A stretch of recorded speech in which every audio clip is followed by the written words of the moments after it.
उस शख्सियत से आपको रूबरू कराना चाहता हूँ, जिसके लिए हमने आज सुबह से इंतजार किया, कल से इंतजार किया, जब से आपका नाम सामने आया सभी बेताब से आपसे मिलने के लिए। तो मैं शेयर करना चाहूंगा कि जो दिल के खूबसूरत होते हैं, जो दिल के खूबसूरत होते हैं, खुदा ने ऐसे लोग बहुत कम बनाए हैं।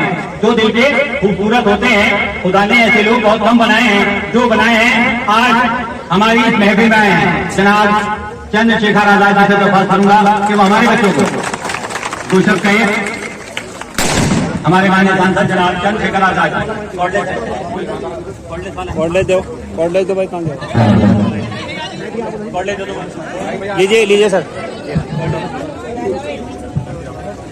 सभी लोग अपने मेहमान का बड़ा इंतजार कर रहे थे, तो आज आपके रूबरू में माननीय सांसद जनाब चंद्रशेखर आजाद जी। तालियों से स्वागत करने के बाद जोरदार तालियों से स्वागत हमारे माननीय सांसद का, जोरदार स्वागत। धन्यवाद संचालक महोदय। सबसे पहले तो मैं यहाँ उपस्थित हमारे प्यारे बच्चों को, जिनमें स्काउट के भी हैं, एनसीसी के भी हैं, हमारी पीटी की जो टीम है वो भी है, और जो हमारे इंटर कॉलेज का जो स्टाफ है और जितने साथी यहाँ पहुंचे क्षेत्र के, उन सबको 78वें स्वतंत्रता दिवस की हार्दिक बधाई देता हूँ। और आप सबके लिए भी और देश के लिए भी और दुनिया के लिए भी मंगल कामनाएं करता हूं। साथ साथ आज इस अवसर पर जिनकी वजह से हमें ये दिन देखने को मिला है, उन महान क्रांतिकारियों को, देश के उन वीर सपूतों को, उन शहीदों को भी हम लोग नमन करते हैं, जिन्होंने इस मातृभूमि की रक्षा के लिए अपना बलिदान दिया। उन परिवारों को भी, जिन परिवारों में वो जन्मे थे, उन परिवारों को भी जो है मैं नमन करता हूं, क्योंकि अपने लिए जीना और देश के लिए जीने में बहुत बड़ा फर्क है। और इसकी प्रेरणा जो है, इसकी ताकत हिम्मत आपको आपके परिवार से भी मिलती है। इसलिए उन परिवारों को भी, शहीदों के उन परिवारों को भी मैं नमन करता हूं। मुझे आपने यहां बुलाया, इसके लिए मैं कमेटी के जो अध्यक्ष हैं हमारे प्रधानाचार्य जी, उनका, आप सब सहयोगियों का मैं पुनः धन्यवाद करता हूं। आज के कार्यक्रम के अध्यक्ष जी, मैं उनका भी धन्यवाद करता हूं। मेरे साथ चल के आजाद समाज पार्टी भीम आर्मी के बहुत सारे साथी हैं हमारे नेता लोग, उनका भी स्वागत और धन्यवाद करता हूं। सम्मानित बच्चों, एएचपी इंटर कॉलेज से लेके और एमजीएम, पीएम इंटर कॉलेज तक का यह सफर मेरे लिए बड़ा कठिन है। जिस इंटर कॉलेज से मैंने अपनी होश को संभालने के बाद अपनी पढ़ाई को शुरू किया, उसका नाम और इस लगभग 26-27 साल के बाद जब मैं आज अपने आप को एमजीएम, पीएम इंटर कॉलेज में खड़े देखता हूं, तो मैं अपने कॉलेज के अध्यापकों को भी जो है उसका धन्यवाद देता हूं। अपने आप को गौरवान्वित महसूस करता हूं कि अच्छे टीचरों के नेतृत्व में हमें पढ़ने का मौका मिला। मेरा जीवन खूब कठिनाइयों से भरा है, तो आप उससे सीख सकते हैं कि जीवन में कभी हार नहीं माननी चाहिए। मैं आपकी जानकारी के लिए भी बताता हूं कि मैं एनसीसी का कैडेट भी रहा हूं। मैंने एनसीसी का कैडेट रहते हुए कैंप भी किए, मेरे पास एनसीसी का सर्टिफिकेट भी है। हमारे यहाँ हाई स्कूल तक एनसीसी थी, तो वहां ए सर्टिफिकेट मिलता था। 11th और 12th में एनसीसी ना होने के कारण बी सर्टिफिकेट जो है हम लोग हासिल नहीं कर पाते।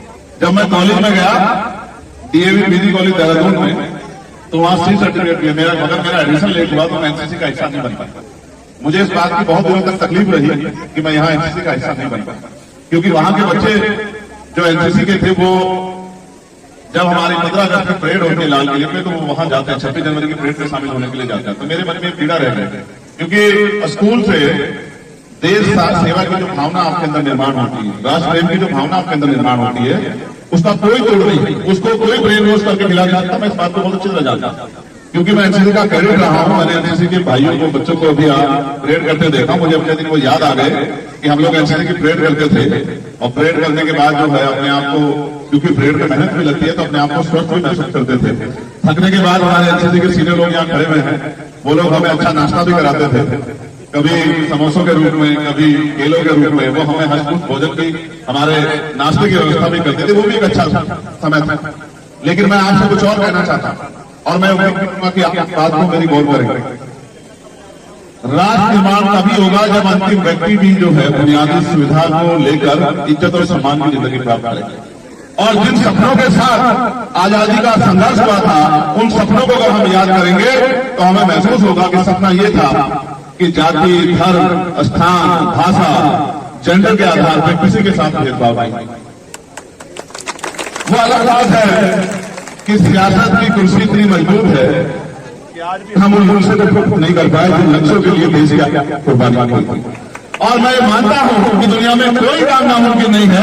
हम और आप मिलकर प्रयास करेंगे कि जिन सपनों को आजादी के लिए बलिदान देने वाले वीर सपूतों ने, शहीदों ने देखा था, आप और हम लोग मिलकर उनको पूरा करेंगे।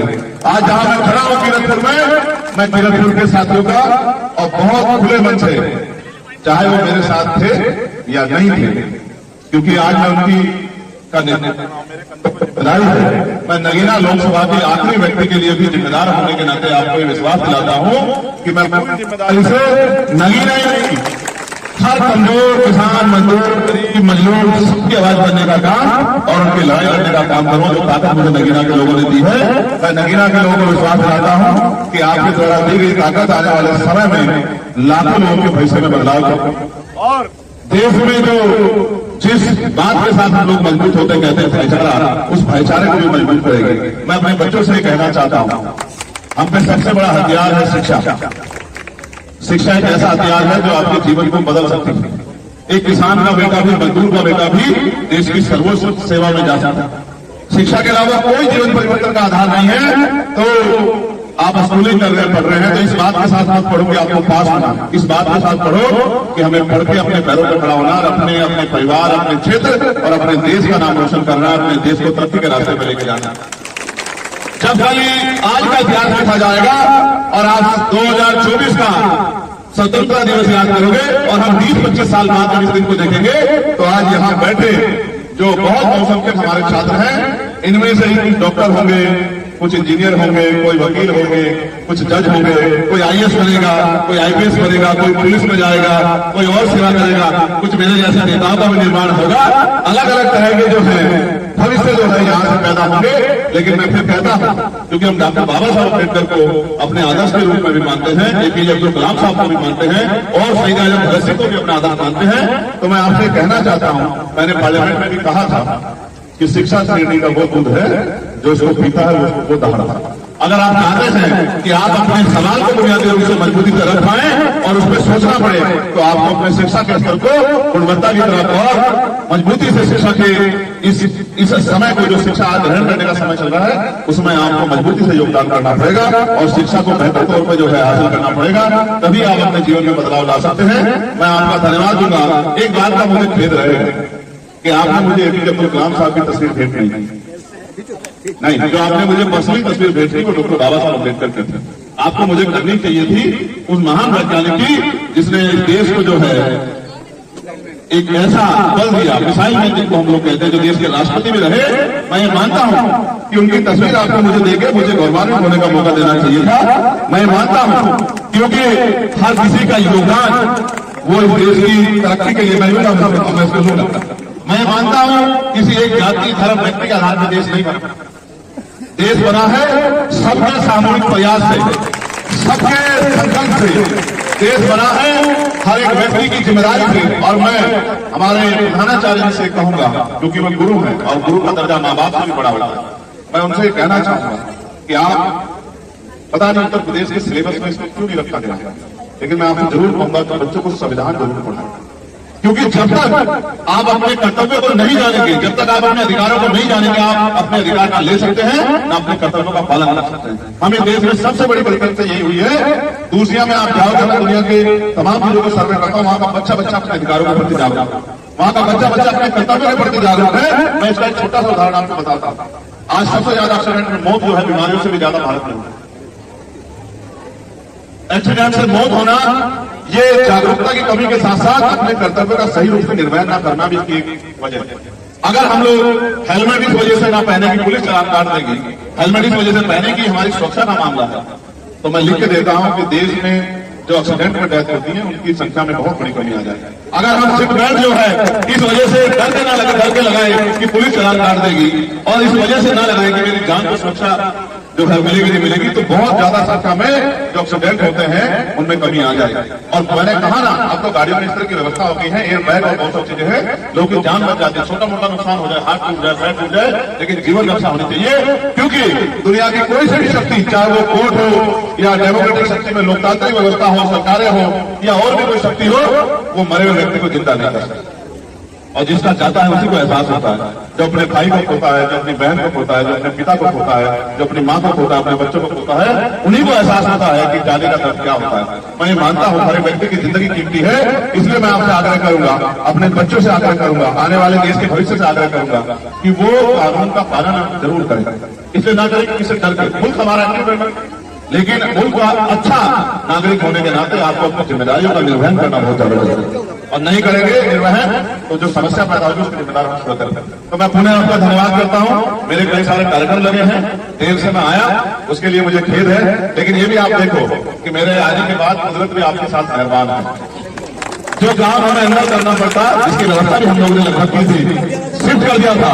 आप देखिए कि थोड़ा सा समय जो मुझसे देरी हुई, कुदरत ने कुछ बारिश को रोक के आपके दिल में जो इच्छा थी उसको मजबूत कर दिया कि भाई आपकी इच्छा पूरी होनी चाहिए। इस तरह से भी जब हम नेक नीयत से, ईमानदारी से और गरीबों, कमजोरों, हक वंचित समाज के लोगों को और देश की तरक्की को अपने दिल में लेकर काम करेंगे तो कुदरत का सहयोग, उनका आशीर्वाद भी ऊपर वाले का हमारे साथ रहेगा। इस बात को भी आप ध्यान रखना, क्योंकि वो शकल सूरत नहीं देखती, वो नीयत जरूर देखती। तो मैं आप सबका बहुत बहुत धन्यवाद करूंगा और मैं ये विश्वास दिलाता हूं, नगीना का सिपाही होने के नाते, नगीना का सेवक होने के नाते मैं आपको विश्वास दिलाता हूं, नहीं नगीना का तो कर्ज है, इस कर्ज को तो मुझे उतारना, और जब तक मैं इस कर्ज को उतारना तो नगीना को उस बिजनौर को ऐसे ताकत में न ले जाऊं कि सब लोग कहें कि बिजनौर बन गया है, तब तक मैं चैन से बैठने वाला नहीं। आप लोग जानते हैं, लोग मुझे देखते हैं, मैंने पार्लियामेंट में एक एक सेकंड का सही उपयोग किया और आप नहीं विश्वास करेंगे, मैं 25 बार जाकर मार्शल के पास ये रिक्वेस्ट करता हूं कि मुझे मेरे क्षेत्र के लिए आवाज उठाएं। जबकि लोग इसको अपना अपमान समझते हैं कि हम नेताओं के टूट के जाएंगे। मैं 25 बार जाता हूं मार्शल के पास कहने के लिए कि भाई मुझे मेरे क्षेत्र के लिए आवाज उठानी, क्योंकि मेरा क्षेत्र सबसे हाशिए पे है। ना अच्छे स्कूल बन पा रहे हैं, ना यूनिवर्सिटियां बन पा रही है, ना कॉलेज बन पा रहे हैं, ना अच्छे उद्योग धंधे लग पा रहे हैं, ना महिलाओं के लिए ग्रामीण क्षेत्र में रोजगार की व्यवस्था हो पा रही है, ना पुल बन पा रहे हैं। मैंने स्कूल का मामला भी उठाया, जो आपको जहां जो है फ्लाईओवर जहां दिक्कत होती है रेलवे क्रॉसिंग की वजह से, मैं तमाम प्रयास कर रहा हूं। मेरा विश्वास है आपका हमारा प्रयास और आपकी प्रार्थनाएं दुआएं आपके इस संघर्ष को कामयाब करेगी, ऐसा मेरा भरोसा। तो मैं आपका धन्यवाद करूंगा और मैं अपने साथी बच्चों से कहना चाहता हूं जो एनसीसी का हिस्सा भी, डॉक्टर बाबा साहब अम्बेडकर ने कहा था हम प्रथम और अंत्य भारतीय, और मजहबी तालीम भी मैंने बहुत सिरे से ली। जो लोग इस देश की मिट्टी को दिन में 5 बार सजदा करते हैं, उनकी देश प्रेम के सवाल उठाने वाले लोगों को हम आने वाले कल में बहुत पुख्ता जवाब देंगे। मेरी बात का अभ्यास। मेरा नाम चंद्रशेखर आजाद है और मैं गुलामी स्वीकार नहीं करता, किसी भी तरह की गैर बराबरी के मैं खिलाफ हूं। कोई बोले ना बोले, लेकिन जब भी किसी कमजोर के हक छीने जाएंगे, वो किसी जाति का हो, किसी धर्म का हो, तो मेरी आवाज आपको ऐसे बुलंद मिलेगी। मैं अपने बच्चों भाइयों से मैं प्राइवेट स्कूल में पढ़ के आया हूं, याद रखना मेरी बात। मैं प्राइवेट स्कूल में पढ़ के नहीं आया, मैं प्राइवेट स्कूल का स्टूडेंट हूं, मेरी बात को आप याद रखना। प्रतिभा महलों की मोहताज नहीं होती है, याद रखना। आने वाला समय आपका है, आपको कोई नहीं रोक सकता अगर आप अपने कार्य के प्रति ईमानदार हैं। आप मेहनत कीजिए और आने वाले कल में मैं आपको गारंटी देता हूं देश का सिलेबस एक होगा, ना यूपी बोर्ड होगा, ना सीबीएसई बोर्ड होगा, ना आईसीएसई बोर्ड होगा, ना इंटरनेशनल बोर्ड होगा, एक ही बोर्ड होगा जिसके अनुसार किसान गरीब का बेटा भी चाहे स्कूल, सरकारी स्कूल या प्राइवेट, सब में एक ही सिलेबस पे पढ़ाई करके आगे बढ़ेगा। क्योंकि कंपटीशन में ना सीबीएसई बोर्ड देखा जाता, ना यूपी बोर्ड देखा जाता, वहां तो आदमी की काबिलियत देखी जाती है और काबिलियत के लिए उस स्तर की पढ़ाई होना बहुत जरूरी है। मैं प्रयास करूंगा शिक्षा जो है वो आगे बढ़े और हेल्थ में जो है आज अस्पतालों के हालत में बेहतर काम हो। एक नगीना की समस्या थी हमारे यहाँ, वहां अल्ट्रासाउंड नहीं होते थे, वो मशीन हम लोगों ने चालू करा दी आप लोगों के सहयोग से, क्योंकि 3 साल से मशीन रखी हुई थी। 80 लाख रुपए की मशीन, कितने की मशीन? 80 लाख रुपए की मशीन है, वो 3 साल से रखी हुई है, लेकिन आदमी को, गरीब आदमी को जाके बाहर अल्ट्रासाउंड कराना पड़ता था। इसलिए हमने वो पुरजोर तरीके से उसकी मजम्मत, उसकी जो है मजम्मत करके उसको शुरू कराने का काम किया कि लोगों के जमीन पे काम। मैं आज मुझे बुलाया, मैं धन्यवाद देता हूँ और